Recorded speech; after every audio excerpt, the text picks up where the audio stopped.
Those guidelines let transgender students use whichever bathroom they wanted, whichever one correlated with their gender identity. Well, not anymore. The president now saying state and local officials and parents should be making that decision, not the federal government.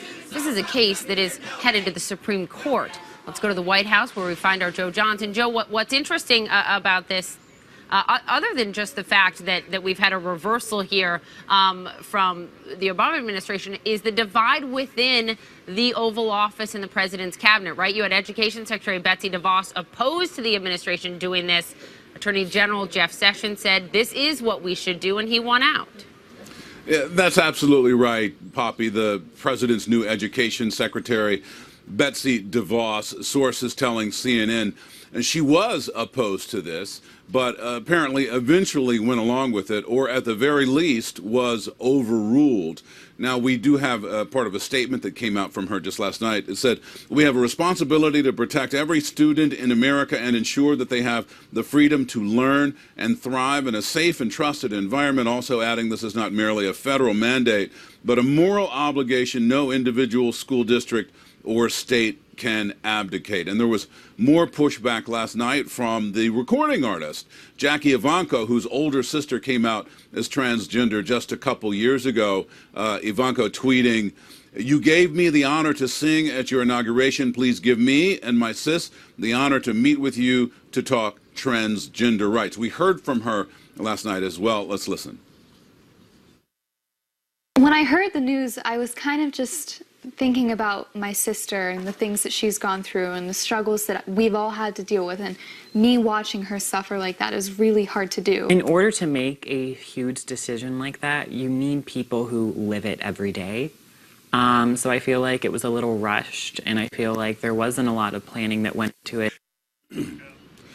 Now, the guidance on transgender issues is far from a settled issue. As you said at the top, Poppy, there is definitely a case that is headed to the United States Supreme Court. Now, this Trump administration weighing in on this issue comes at a time when President Trump could use a little help in his approval ratings. The latest Quinnipiac poll indicating 38% of respondents approve how President Trump is doing, with 55% registering disapproval. Poppy. Joe Johnson, the White House, thank you very much. We've got a lot to talk about with our panel. Joining me now is Charmaine Yost. She worked in the Reagan administration. She also served as the senior advisor to Huckabee's 2008 presidential campaign. She's now a senior fellow at American Values. David Swerdlock is a CNN. Hi, good to have you. CNN political commentator and assistant editor at the Washington Post, and Patrick Healy of the New York Times joins us. He's also a CNN political analyst. Nice to have you all. And Charmaine, let me begin with you. I was reading a little bit about what you've said about this move by the White House, and you say, look, this is consistent, you believe, with the president and where he has always stood and what he said on the campaign trail. But a lot of people are remembering this moment. There have been very few complaints the way it is. People go, they use the bathroom that they feel is appropriate. There has been so little trouble. Do you have any transgender people working in your organization? I don't know. No? I really don't know. I probably do. I really don't know. So if Caitlyn Jenner were to walk into Trump Tower and want to use the bathroom, you would be fine with her using any bathroom she chooses? That is correct. So, Charmaine, how do you square the two? Well, I think he is doing, in terms of the policy that he laid out on the campaign trail, exactly what he said he would do, turning it back to the states. And look, Poppy, teenagers have all kinds of problems, particularly in 2017 America. It's a tough time to be a teenager. We need to be empowering local school boards to do what's appropriate in their communities, not having Washington. How does this help teenagers that are struggling? Because the ACLU said this is, the antithesis of what the president ran on. They called those words empty words when he promised to protect LGBTQ individuals. Well, it's not a zero-sum game here. Betsy DeVos tweeted out last night that the Department of Education is deeply committed to compassion for all students. You don't want federal bureaucrats dictating policy to local school boards. And frankly, Poppy, as a woman, I'm concerned that one of the more important voices that has come out in this whole debate are sexual abuse survivors. We have to ensure that we maintain safe spaces for young women and girls in locker rooms, in bathrooms, and that there Absolutely, is but that can you those women Charmaine, are also. Since you bring that up, Absolutely, but since you bring that up, can you point to one incident where a transgender individual has inflicted harm on the people you're talking about? The real issue is the opening that it provides for sexual predators. This makes it much more difficult for law enforcement agencies to identify people who might be using this as a way to get access to young girls and women. And frankly, Poppy, I would challenge people to look it up. There are multiple examples of people doing this. So it's something that should be a real concern. I mean, you can't. You need to back up that assertion with facts on this program. Oh, well, look, I can give you multiple examples, and and it's documented very well on the internet, so you can see law enforcement being concerned about the fact that this makes it harder for them. Okay. We're not talking about, it's really all about people using this as an opportunity to say, hey, right, the law has changed. I now have access to these girls in a bathroom. I wish you would provide those sources for what you're talking about on the internet. Absolutely you can send those to us. But David, to you, civil rights. Thank you. Civil rights groups, including the Southern Poverty Law Center, have come out with this statement. The administration has contributed to the baseless hysteria and panic that puts so many vulnerable transgender youth at risk. When you look at the FBI statistics, in 2015, 118 transgender hate crimes were committed. How do you believe the Trump administration can answer to its critics on this one before this is all hashed out at the Supreme Court level? Yeah, Poppy, I put 3 questions to the Trump administration and to Charmaine there. One, on the politics, as you pointed out, President Trump campaigned and said several times that he was going to be a great friend, or words to that effect, to the LGBT community, yet he's kind of prioritized this move in the early days of his administration. Second thing is that if Republicans are characterizing this as a states' rights issue, will they be consistent on states' rights as we go forward on other issues? For instance, will they take the states' rights posture if states with states that have, laws that legalize marijuana? What will Attorney General Sessions' view be on those laws? And then lastly, I would say, yes, as Charmaine brought up, sexual assault victims and survivors have to have a voice in this discussion, but that's the challenge here, right? It has to be balanced against the voice of transgender individuals who do face, especially youth, disproportionate, violence and bullying, et cetera, in schools. I do want you guys to weigh in also on the big story that we keep seeing play out day after day here, and that is the outcry at a lot of these town halls this week. Patrick, to you, here's what one of the co-founders of Indivisible had to say. This is a movement that bills itself, just to be very transparent here, as a progressive movement that encourages anti-Trump activists to organize locally. Here's how they put it. We've seen this playbook before. When the Tea Party first started popping up in 2009, Democrats said, oh, they're AstroTurf. They said, they're being funded by the Koch brothers. We don't have to listen to them. We don't have to take their concerns seriously because they're not, representative. And that did not work out well for them. So if I were a Republican member of Congress and I was seeing massive concern from my own constituents, I would recommend that they take that seriously. Is she right, Patrick? Because Congressman Sanford on my program yesterday, who had a lot of that outcry at his town hall, said I learned more from the dissenters than the people that agree with me.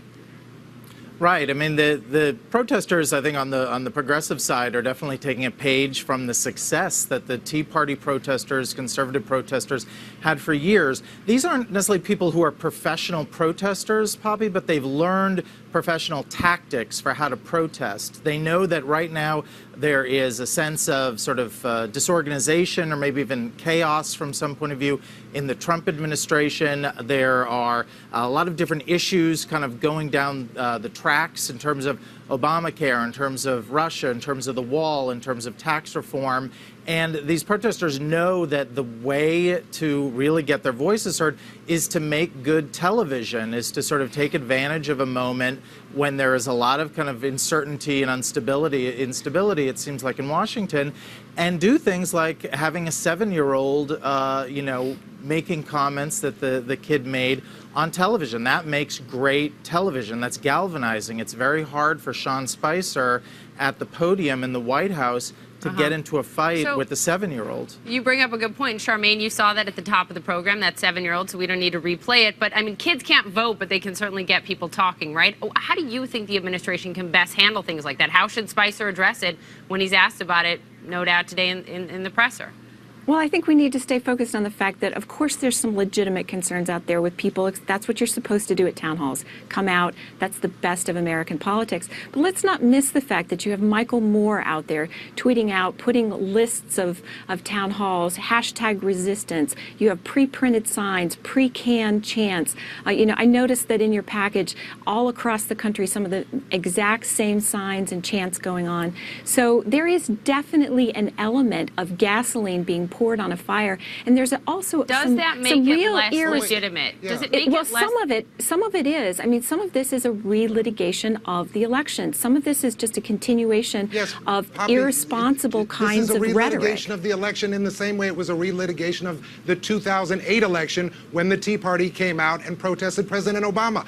People had a right to protest then. They had a right to protest now. I'm not sure what Charmaine is driving at. Nobody's saying that they don't have a right. The question is the intensity, the level of vitriol, hostility, and hatred that's being expressed. Guys, frankly, here's something that, if I can just finish really quickly, Sure. I mean, you haven't seen a situation like we have now where a former president, within the first month of an election, is coming out and criticizing his successor. I mean, we're in really uncharted territory here in terms of decorum and the kinds of things that we expect in American democracy of moving forward and uniting. Really quickly, guys, I want to get your reaction to some new polls, new Quinnipiac polls coming out about the president and his performance. Let's pull this one up about truth and who people trust most. When it comes to who voters trust most overall, the news or the president, 52% trust the news more than the president, but there's this big divide. So many more Republicans trust the president than the news, and vice versa when you look at Democrats. Patrick, what do you make of these numbers?